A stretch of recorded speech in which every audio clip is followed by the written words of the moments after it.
want to tell you about something that happened to me. Not all at once. Not like a crash or a fire or some singular event you can point to on a calendar. It happened the way rust happens. Slowly, quietly. And by the time I noticed, the damage was already done. I took the overnight shift at Hargrove's because I needed the money. That's the honest answer. Not because I was desperate in some cinematic way, no gambling debts, no dramatic estrangement. Just the slow, ordinary kind of broke that comes from living alone in a town where the cost of everything keeps rising and the pay stays exactly where it was 4 years ago. My landlord had raised rent in January. My car needed brakes. I was eating rice 3 nights a week and telling myself it was a choice. Hargrove's Diner sat at the far edge of the Ridgecrest Medical Center campus, connected to the hospital's east wing by a long, enclosed corridor that smelled like floor wax and recycled air.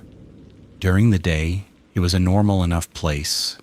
Nurses on break, families visiting patients, a few old men who came in for coffee and stayed for hours because they had nowhere else to go. But after midnight, the diner became something else.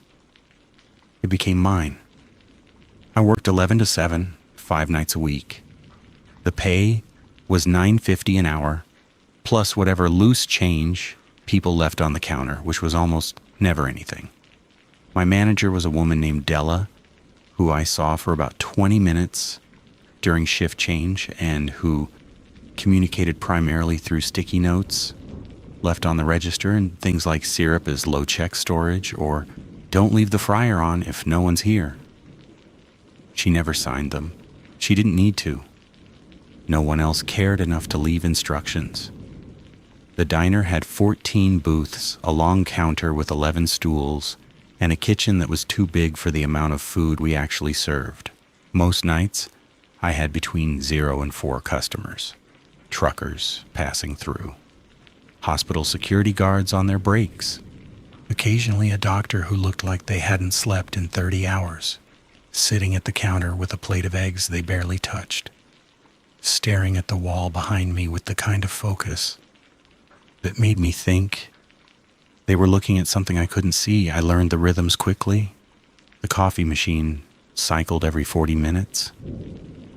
The ventilation system clicked on at 12:15. Hummed for exactly 9 minutes, and then went silent until it kicked back at 1:40. The fluorescent light above the register had a faint buzz that I could only hear when everything else was quiet, which was most of the time. Rain, when it came, hit the windows on the west side of the building in a particular pattern fast, then slow, then fast again because of the way the wind moved through the gap between the diner and the hospital's east wing. I noticed him on my 3rd night. He was sitting in booth 6 when I came on shift. I hadn't seen him come in. Della didn't mention him. He was just there. The way the salt shakers were there. The way the napkin dispensers were there present, still part of the furniture. He was an older man, maybe 60, maybe older. It was hard to tell because his face had the kind of stillness that age sometimes brings, not wrinkled so much as settled, like clay that had been shaped and then left to dry a long time ago. He wore a gray jacket, buttoned to the collar, and his hands were resting on the table in front of him, one on top of the other. No menu, no phone, no book, just his hands and the empty table, and the dim light from the fixture above the booth, casting his face in that particular shade of fluorescent pale that makes everyone look slightly unwell. I gave him about 15 minutes before I walked over. "Evening. Can I get you something?" He looked at me. Not startled, not annoyed, just looked. His eyes were brown, and there was something about them that I can only describe as patient. Not warm, not cold, just deeply, unsettlingly patient. like he'd been waiting for something for a very long time and had made peace with the waiting itself. "No," he said. "Thank you." His voice was quiet. Not a whisper, but close to one. The kind of voice you have to lean toward to hear, which I did instinctively, before catching myself and straightening up. "All right, let me know if you change your mind." He nodded once, and I went back to the counter. He stayed for 4 hours. He didn't move. He didn't shift in his seat, didn't adjust his jacket. Didn't look out the window or toward the door or at the clock above the register. He just sat. Hands on the table, eyes forward. Breathing so quietly that I sometimes forgot he was there. And then I'd glance at booth 6 and feel a small jolt, not fear exactly, but surprise. The kind you feel when you turn a corner and find someone standing closer than you expected. At 3:20, he stood up. He buttoned his jacket, which was already buttoned, and walked to the door. He didn't look at me. He didn't say anything. He just left. And the door closed behind him with the soft, pneumatic hiss that all the doors in this building made. I went to clear the table, even though there was nothing to clear. No cup, no plate, no wrapper, no crumbs. The table was exactly as it had been before he sat down. I wiped it anyway, because that was the job, and then I checked the register. There was a charge for booth 6, $8.40. Paid. Method. Account. I stared at that for a long time. I hadn't rung anything up. I hadn't served him. He hadn't ordered. But the system showed a completed transaction, itemized, time-stamped, closed out at 3:18 a.m., 2 minutes before he'd stood up. I checked the itemization. It listed a coffee, black, and a slice of pie, Dutch apple. I looked at the pie case. It was full, every slice accounted for. I'd counted them when I came on shift, the way Della's sticky notes told me to, and the count was the same now. Nothing missing, nothing served. I told myself it was a glitch. The register was old. Things carried over sometimes. Maybe it was from the day shift. Some transaction that hadn't cleared properly. I closed the screen and went back to wiping the counter, but I couldn't stop thinking about the word. Account. He came back the next night, same booth, same jacket, same hands on the table, same quiet refusal when I asked if he wanted anything. This time I watched more carefully. Not obviously, I didn't stare, didn't hover. But I kept him in my peripheral vision while I restocked the sugar caddies and cleaned the coffee machine. He didn't do anything. That was the thing. He didn't do anything at all. He sat with a stillness that I'd never seen in another person. The kind of stillness that made me aware of my own constant fidgeting. The way I shifted my weight from one foot to the other. The way I kept touching the back of my neck. The way I couldn't stop glancing at the clock. At 3:20, he left. Same as before. Same buttoning of the already buttoned jacket. Same walk to the door. Same silence. And when I checked the register, there it was again. Booth 6. Coffee, black, Dutch apple pie. $8.40. Paid. Account. I looked at the pie case. Full count. Nothing missing. I pulled up the transaction history for the week. Every night I'd worked, there was a charge for booth 6. Same items, same amount, same method. And on the 2 nights I'd been off, there were no charges for booth 6 at all. Which meant or seemed to mean that the charges only appeared when he was there, when he was sitting in that booth, not ordering, not eating, not drinking. I thought about mentioning it to Della. I even started writing a note of her preferred method of communication, but I couldn't figure out how to phrase it without sounding ridiculous. There's a man who comes in and doesn't order, but the register charges him anyway. It read like a bad joke. I threw the note away and made a fresh pot of coffee that no one would drink. The third week was when I started noticing the other things. It began with the corridor, the long enclosed hallway that connected the diner to the hospital's east wing. During the day, it was well lit and moderately trafficked. Orderlies pushing carts, nurses walking with purpose, the occasional patient in a wheelchair being taken outside for air. But after midnight, the corridor was empty. The overhead lights dimmed to half power on a timer, and the floor industrial tile, the color of old bone, seemed to stretch longer than it did during the day. I know that's not possible. I know hallways don't change length, but at 2 a.m. when you're standing at the diner end, looking down that corridor toward the double doors of the east wing, something about the proportions felt wrong. The vanishing point was too far away. The ceiling felt lower. The air was different, colder, and carrying a faint smell that I could never quite identify. Not antiseptic, not decay, something in between, something institutional. The east wing had been closed for 6 years. Della told me that on my first night, not as a story but as a fact, the way she might tell me where the mop was or how to reset the circuit breaker. East wing's closed, she said. Don't go down there, nothing to see. And then she left, and I didn't think about it again until the lights started. The first time I thought I'd imagined it. It was around 2:30 and I was behind the counter rinsing out a carafe when I glanced toward the corridor and saw light. Not the dim half-power glow of the hallway fixtures, but actual light, warm, yellow. The kind that comes from a room with its overhead on spilling out from somewhere beyond the double doors at the far end. It lasted maybe 3 seconds.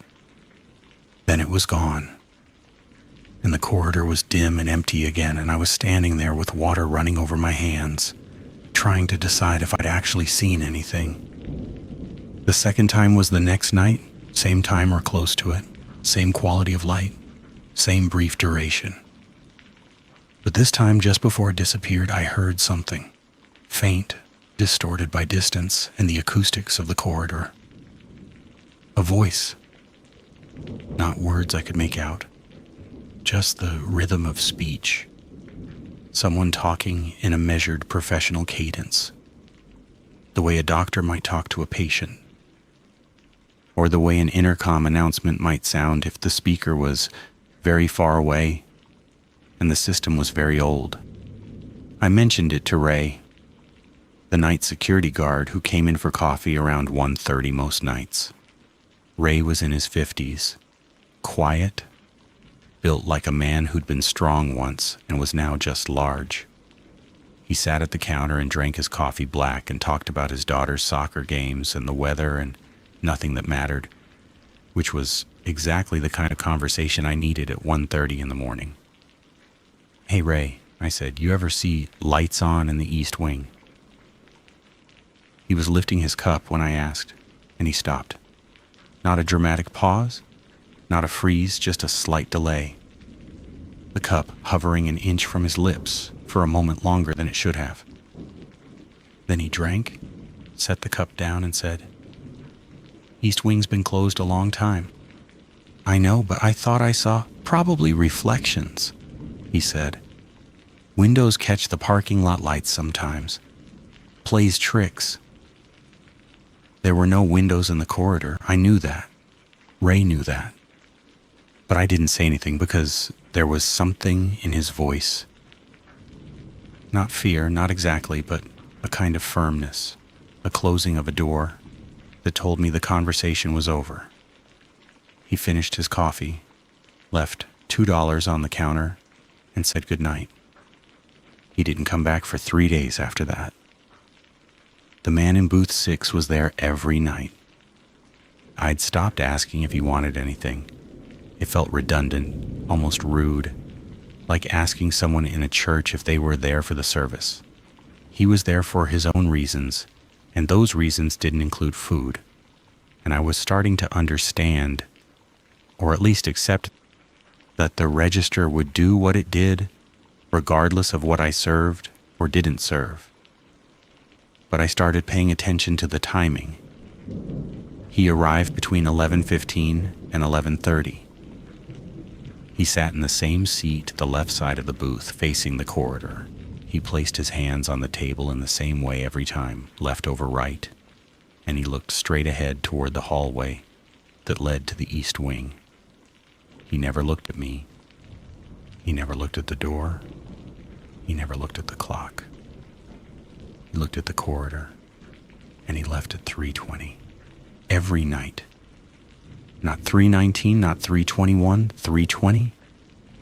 I started watching the corridor at 3:20. The first night I did this, I saw nothing. The second night, I saw a light, that same brief, warm yellow glow from beyond the double doors at exactly 3:22, 2 minutes after he left. The third night, I saw the light and I heard the intercom. It was a woman's voice, calm, clinical, reciting something I couldn't fully hear. The words were swallowed by distance and static, but I caught fragments. A number, it might have been a room number, a name or part of a name. The last syllable hanging in the air like smoke before the static consumed it. And then silence, and the light was gone, and the corridor was just a corridor again. I looked at the register. Booth 6, coffee, black, Dutch apple pie. 8:40, paid. Account. I looked at the pie case. Full, I looked at my hands and realized they were shaking. I started asking questions. Carefully. Not to Ray. He'd made it clear he wasn't interested in that conversation, but to other people. The day shift waitress, a young woman named Carla, who had worked at Hargrove's for 2 years, and who always looked slightly past me when we talked, as if there were something more interesting just over my shoulder. Carla, does anyone ever sit in booth 6 during the day? She was putting on her jacket, getting ready to leave. She didn't look at me. People sit everywhere.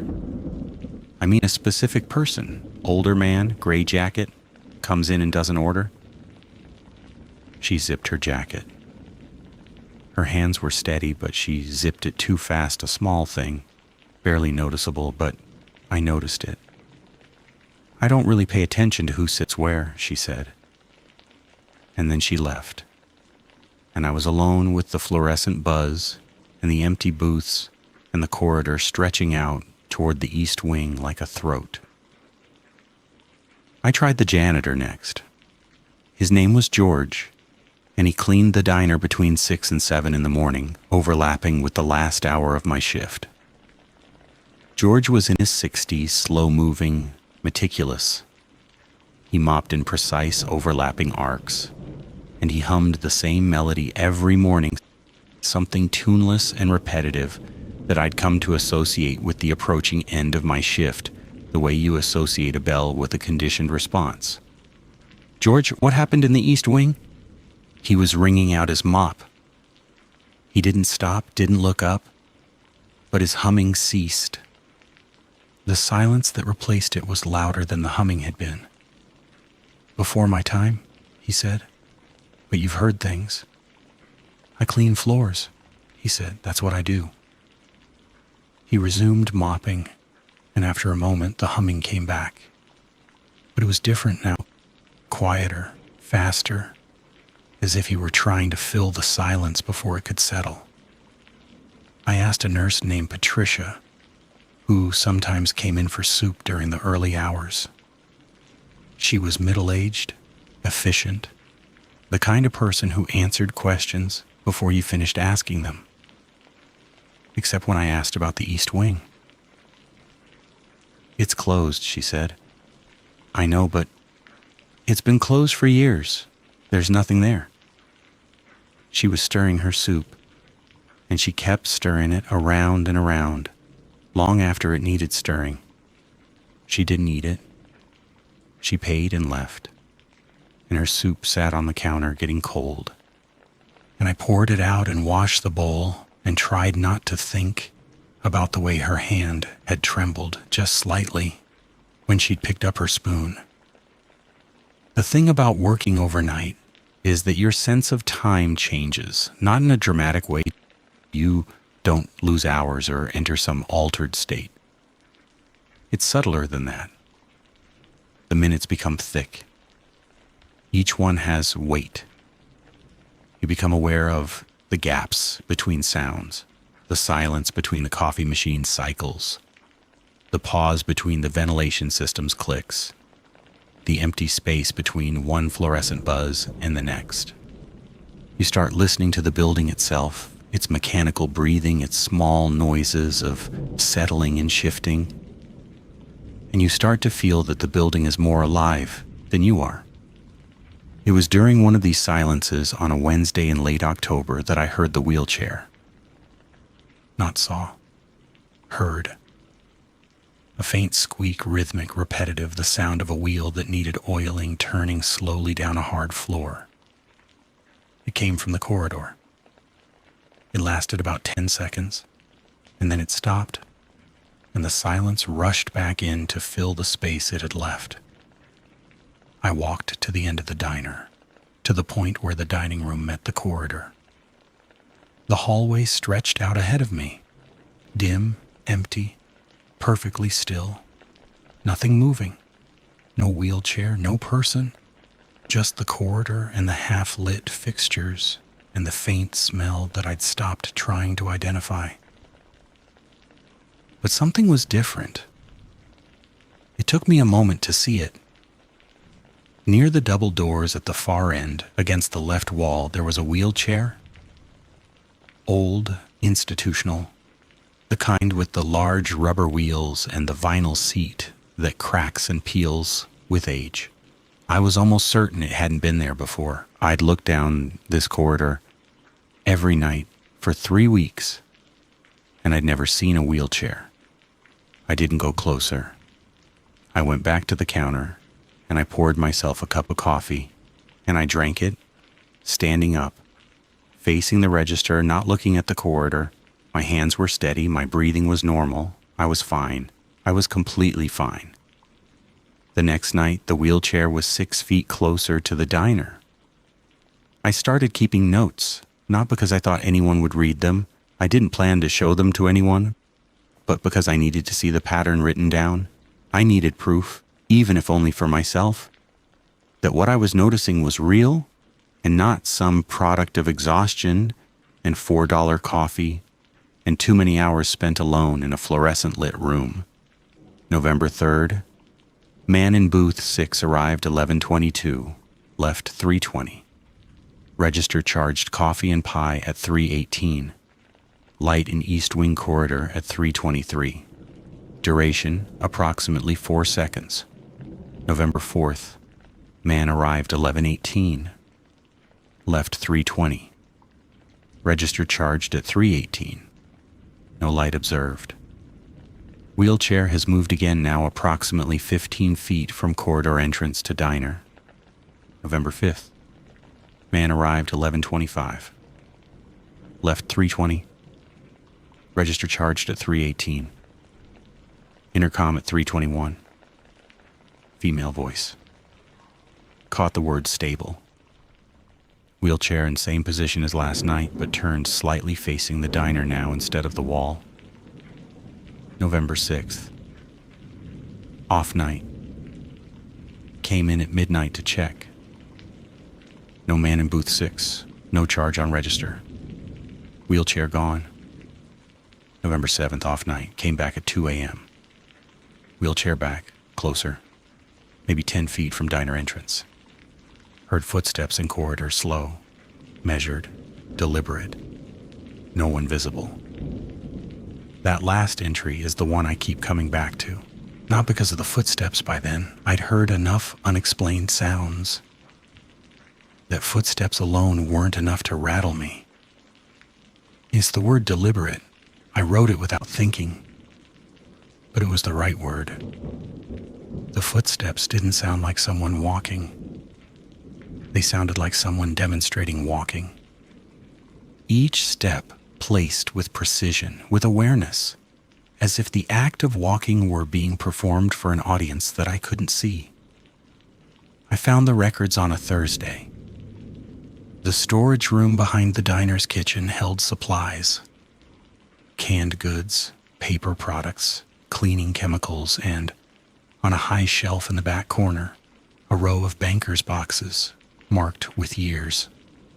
I'd never looked at them. I'd never had reason to. But that Thursday, I was looking for extra napkins, and I pulled the wrong box. And instead of napkins, I found patient files. Not current files, old ones. The paper was yellowed, the ink faded in places, and the dates ranged from 8 to 12 years ago. They were from the East Wing. I could tell because of the room numbers, all in the 600 range, which was the East Wing's designation. Room 601, Room 614, Room 622, Room 638. I don't know why that number caught my attention.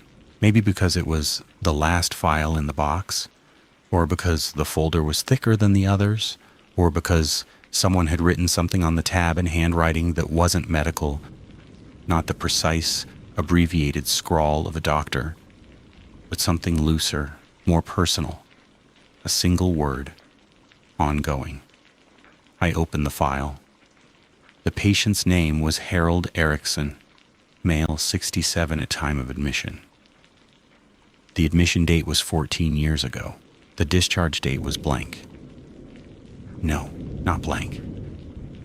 The space where a discharge date would go had been filled in and then crossed out, and then filled in again and then crossed out again multiple times in different inks, as if the question of when Harold Erikson stopped being a patient had been asked and answered and then unanswered over and over for years. The diagnosis was listed as prolonged dissociative state etiology undetermined. The treatment notes were sparse and clinical, but something about them was wrong. The dates. The most recent treatment note was dated 3 weeks ago. 3 weeks ago, in a wing that had been closed for 6 years. I put the file back in the box. I put the box back on the shelf. I washed my hands even though they weren't dirty. And I went back to the counter, and I stood there for a long time, looking at nothing, listening to the fluorescent buzz, feeling the particular quality of silence that fills a building when it knows you found something you weren't supposed to find. At 11:20, the man walked in and sat in booth 6. He placed his hands on the table left over right and looked toward the corridor. I looked at him, really looked, for the first time in weeks, and I noticed something I'd missed before. His jacket wasn't just gray, it was hospital gray. The specific institutional shade of gray that you find on blankets and robes and the cotton jackets they give to patients in long-term care. And the buttons, I thought they were ordinary buttons, but they weren't. They were snaps. The kind that are easy to fasten and unfasten, designed for people whose hands don't work the way they used to, or for situations where clothing needs to be removed quickly. His name was Harold. I was almost sure of it.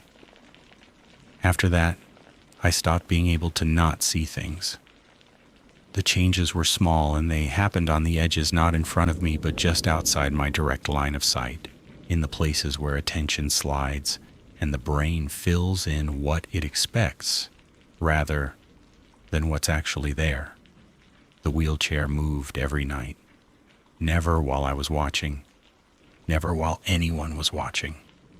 But each morning when George came in to mop, it was in a different position, sometimes closer to the diner, sometimes angled differently, sometimes facing the wall, sometimes facing the corridor. Once I found it inside the diner, just past the threshold where the corridor met the dining room, positioned in front of booth 6, as if someone had wheeled it there and then walked away. George mopped around it without comment. I watched him do it.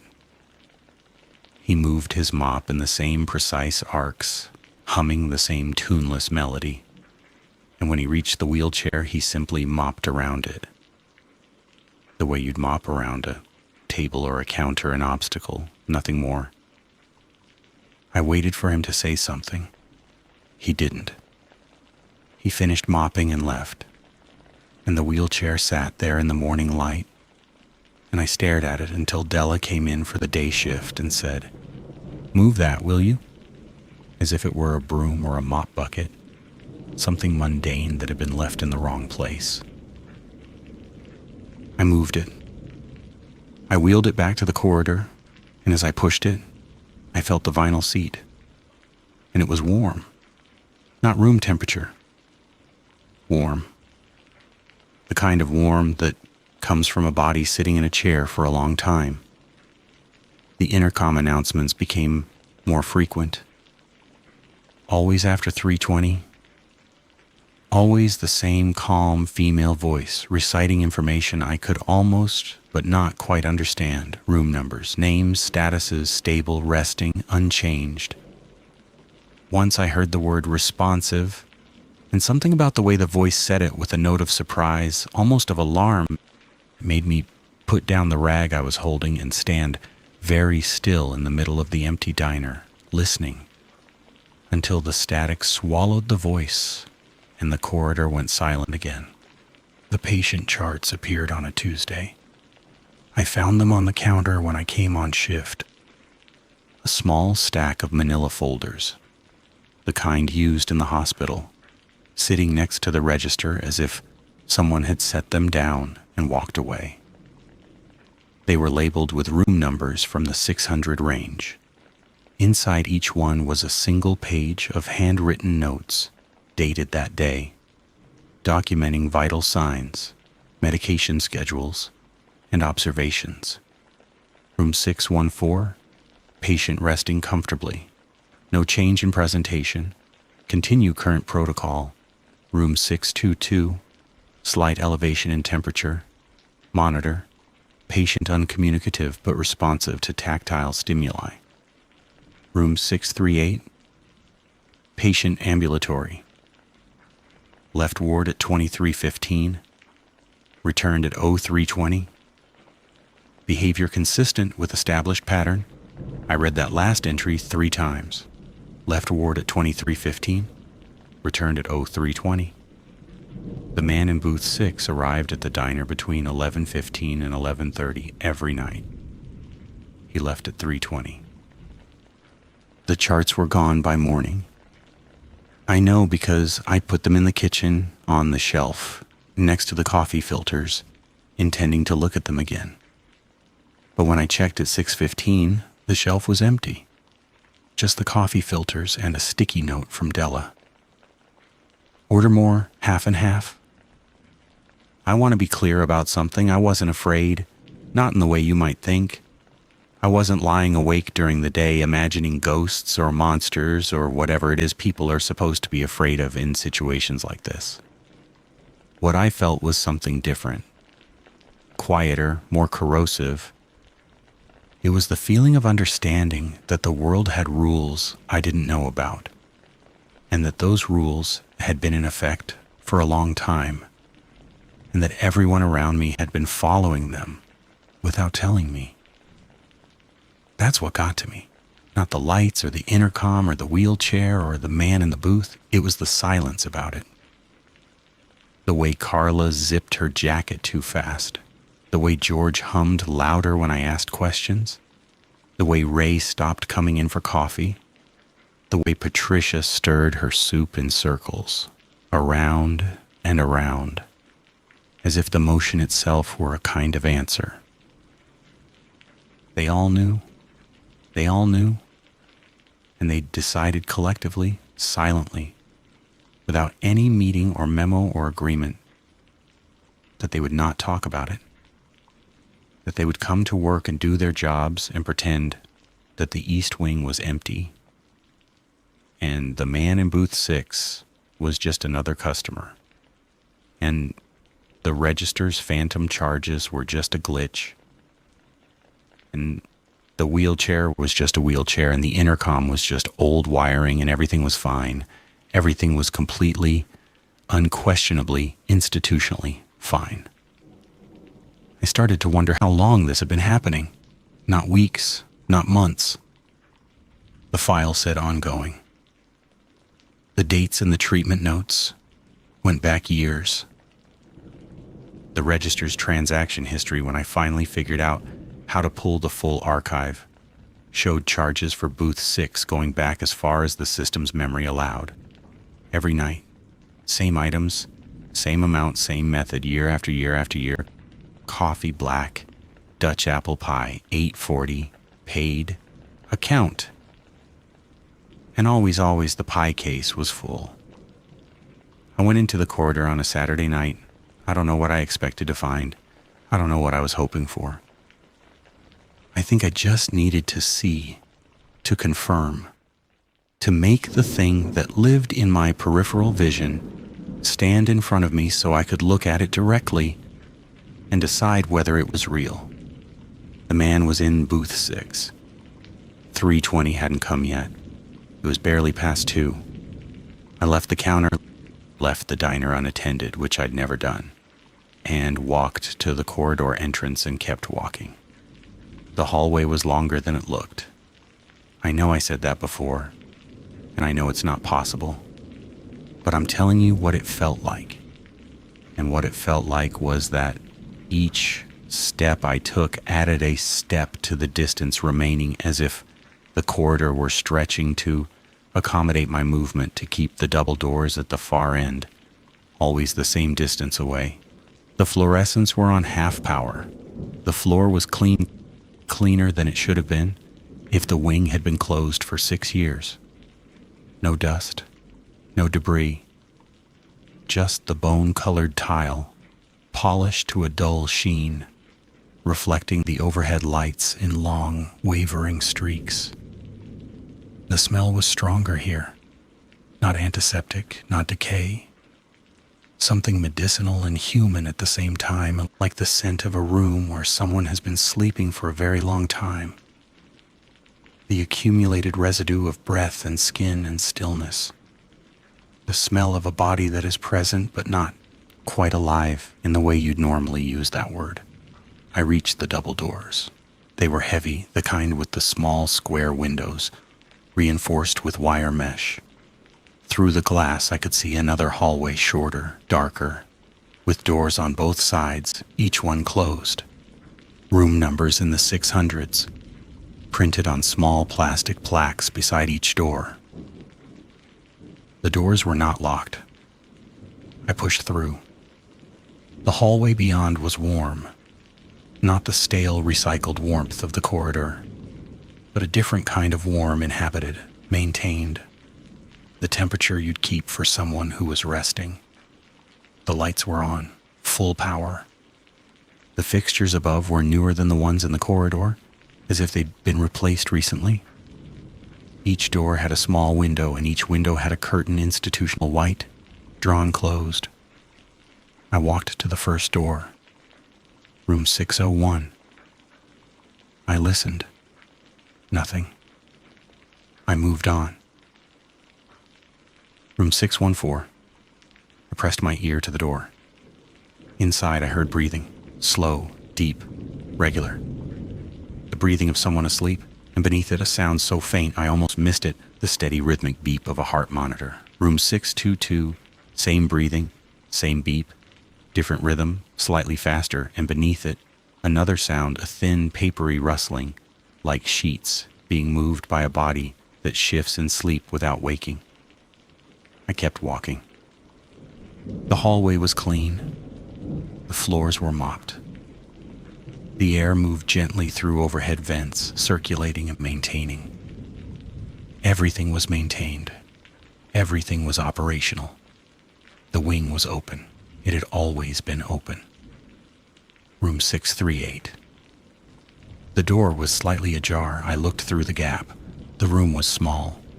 A bed, neatly made, the sheets pulled tight in the military fashion that hospitals use.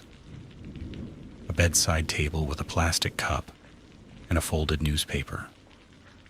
A chair by the window angled toward the door. On the wall above the bed there was a whiteboard, the kind used to track patient information. A name was written on it in dry erase marker. In handwriting I recognized. Loose, personal, the same handwriting that had written ongoing on the file tab. Harold E. Below the name in smaller letters. Out. Return 3:20. I looked at my watch. It was 3:14. I left. I walked back down the hallway, through the double doors, down the corridor, and into the diner. And I took my place behind the counter, and I stood there, breathing, watching the clock. At 3:20, the man in booth 6 stood up. He buttoned his jacket. He walked to the door. He stepped into the corridor, and I watched him. Watched his gray figure move down the dim hallway, growing smaller, growing fainter, until he reached the double doors and pushed through them and disappeared. The register chimed. Booth 6. Coffee. Black Dutch apple pie, $8.40 paid, account. The corridor was dark. The light above the double doors flickered once warm, yellow, and then went out. I went back to room 638 the next night. The bed was occupied. I could see through the gap in the door the same slight opening, as if the door had been left ajar deliberately, an invitation or a test. The man was in bed. The same gray jacket, now unbuttoned, the snaps undone. His hands were at his sides. His eyes were closed. The heart monitor beeped in the same steady rhythm I'd heard from the other rooms. But the whiteboard had been updated. Below his name, in the same handwriting, it now read, resting, resume 23:15. I looked at my watch. It was 3:40.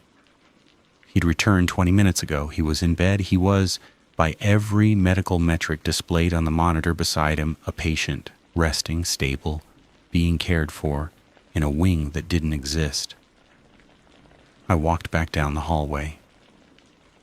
As I passed room 614, I heard something new, a voice, low and murmured, speaking in the cadence of someone reading aloud. A bedtime story maybe, or a medical chart, or a prayer. I couldn't tell. I didn't stop to listen. At the double doors, I paused, looked back. The hallway was lit, clean, warm, alive. Doors closed, curtains drawn, monitors beeping, people breathing. Staff somewhere, invisible, maintaining the schedule, following the protocols, doing the jobs that no one outside this wing knew they were doing. In the morning, I went to Della. The East Wing, I said. She was counting the register.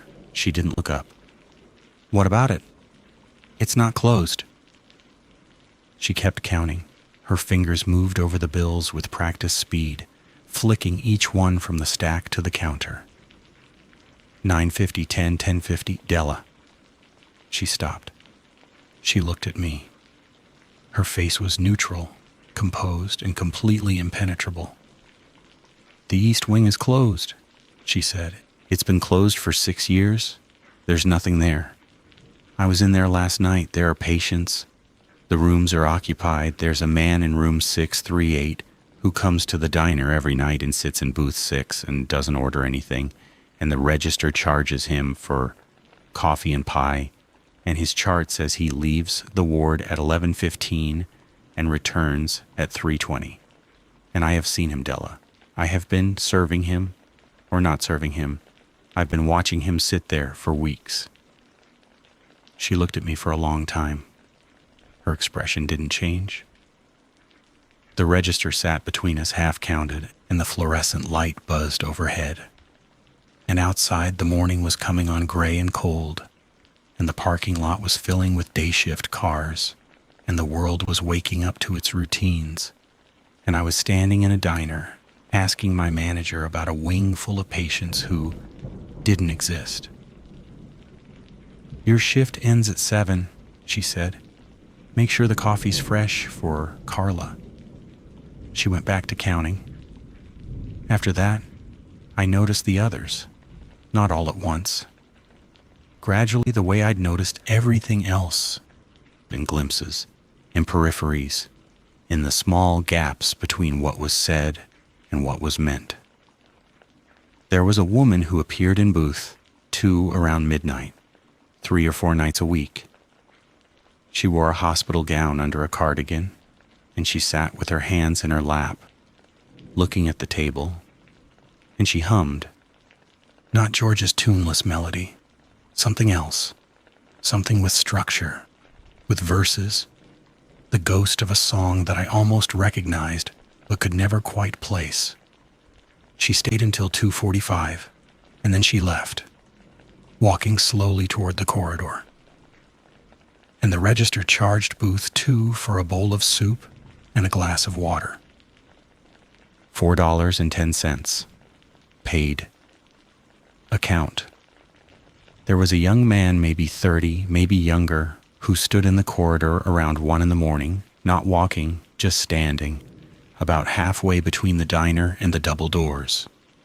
He wore pajama pants and a white t-shirt and slippers, and he stood with his arms at his sides, looking at the floor, and he stayed for exactly 12 minutes before turning and walking back toward the east wing.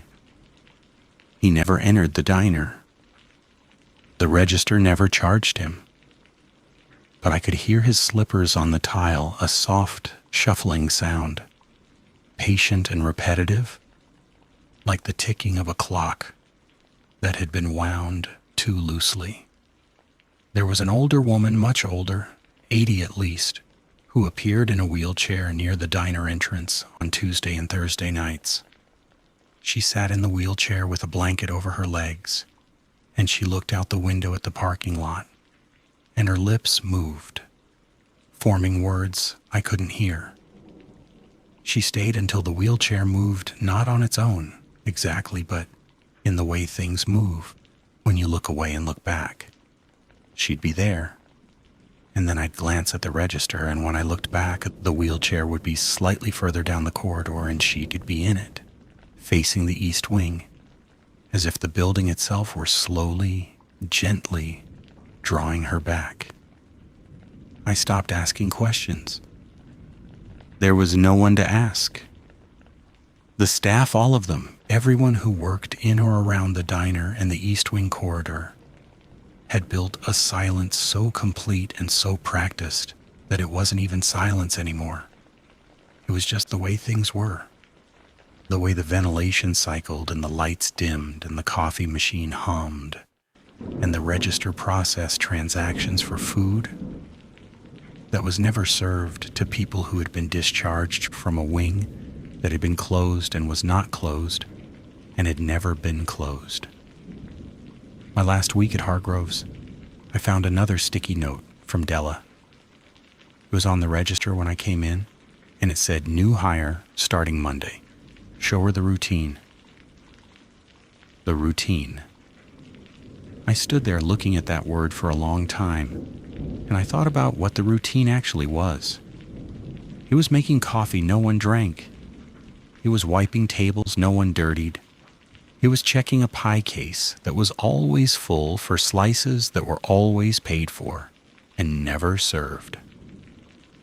It was watching a man in a gray jacket sit in a booth for 4 hours every night, silent, still, patient, and then walk back to a room in a wing that everyone agreed did not exist.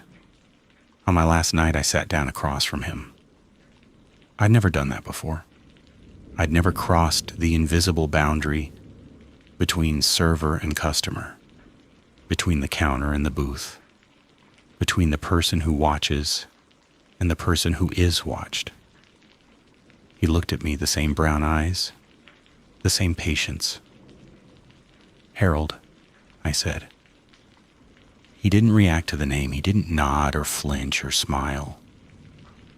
But something in his expression shifted, a softening maybe, or a deepening, as if a layer of glass between us had been removed.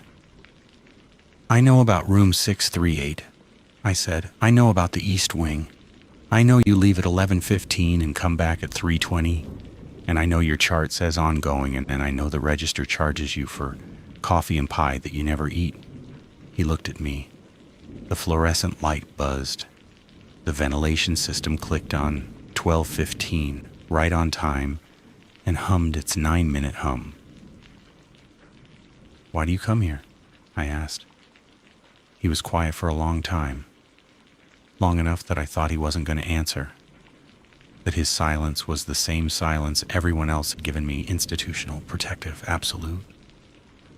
But then he spoke. The same quiet voice, barely above a whisper. And I leaned forward to hear him the way I had that first night. Because the booth is mine, he said. That was all. He didn't explain. He didn't elaborate. He said it the way you'd say because the sky is blue or because water is wet.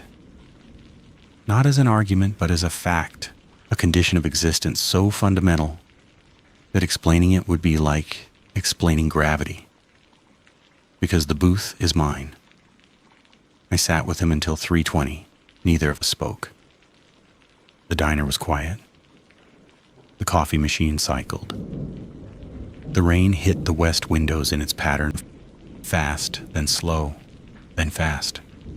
The corridor stretched out toward the East Wing, dim and long and waiting. At 3:20 he stood up. He buttoned his jacket. He looked at me just for a moment, the briefest pause in his routine. And then he walked to the corridor and down the hallway and through the double doors and was gone. The register chimed. Coffee, black. Dutch apple pie. 8:40, paid. I looked at the pie case. Full, every slice accounted for. I trained the new hire on Monday. Her name was Jessie, and she was young and needed the money and had that slightly dazed look of someone who had just agreed to something without fully understanding what it was. I showed her the coffee machine, the register, the pie case, the storage room. I showed her where the cleaning supplies were and how to reset the circuit breaker and where Della left her notes. I did not show her the corridor. I did not tell her about the East Wing. I did not mention the man in booth 6 or the woman in booth 2 or the wheelchair or the intercom or the files in the banker's box on the high shelf in the storage room. I thought about it. I stood at the counter with Jessie beside me, showing her how to close out the register, and I thought about saying something. About warning her. About breaking the silence that everyone before me had maintained, and everyone after me would maintain. But then I thought about what I would say, and I realized that anything I said would sound wrong, too much, too little, too crazy, too calm. There was no version of the truth that would prepare her for what she was going to see, because the truth wasn't a single thing you could explain. It was an accumulation, a layering, a slow, steady deposit of small wrongnesses that built up over weeks until they became the shape of your life. And by then, you were inside it, and the inside looked different from the outside. And the outside looked different from the inside. And there was no place to stand where both views made sense at the same time. If someone comes in and does an order, I said, just let them sit. She looked at me. What do you mean? Just let them sit. Check the register before you leave. Everything will be taken care of. She nodded. The way you nod when you don't understand but don't want to ask more questions. And I took off my apron and hung it on the hook by the kitchen door and walked out into the morning. The parking lot was half empty. The sky was the color of old concrete. My car was where I'd left it, and it started on the first try, and I drove home the same way I always drove home, down Ridge Road, past the gas station, left on Maple, into the lot behind my building. I sat in the car for a while.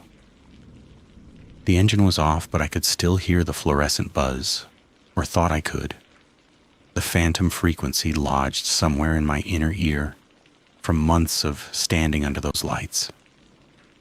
I thought about Harold, sitting in his booth, night after night, in his hospital jacket with the snap buttons, looking toward the corridor, waiting for 3:20 so he could walk back to a room that was his, in a wing that was open, on a schedule that had been running for years, maintained by people who had agreed, through silence, to keep it running. I thought about the bill. Coffee, black, Dutch apple pie, $8.40 paid. Every night. For years.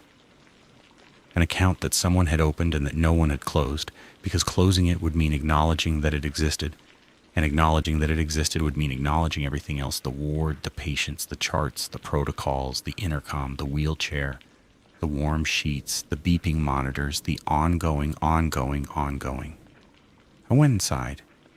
I made rice.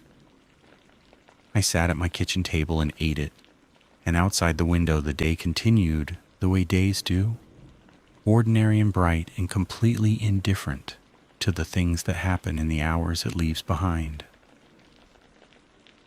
That was 4 months ago. I work at a hardware store now. Days, regular hours. I come home when the sun is still up and I sleep when it's dark. And the sounds I hear at night are just the sounds of a building settling and a refrigerator humming and traffic on the street below. But sometimes, when it's very late and very quiet, I lie in bed and I think about Booth 6, about the way the vinyl seat would creak when he sat down. The same creak every night at the same time in the same place. About the way the corridor looked at 2 a.m, stretching toward the double doors, too long, too dim, carrying that smell I could never name. About the woman humming in booth 2. About the man in the corridor in his slippers, standing looking at the floor, counting his 12 minutes. About the old woman in the wheelchair, lips moving, forming words for no one. About the whiteboard in room 638, out, return 3:20. I think about Jessie, behind the counter, wiping tables, checking the register, watching the corridor. I wonder what she's noticed. I wonder when she'll start keeping notes. I wonder when she'll ask George or Carla or Ray. And I wonder what silence she'll get in return. And I wonder whether she'll accept it the way I did, not because it's satisfying, but because it's the only thing on offer. And I think about the register. The soft chime at 3:18. 2 minutes before he stands up, recording a transaction that never happened for a meal that was never served. Closing out an account that has been open for 14 years. Balancing a bill that no one understands for a customer who never ordered anything. Coffee, black. Dutch apple pie, $8.40, paid every night, ongoing.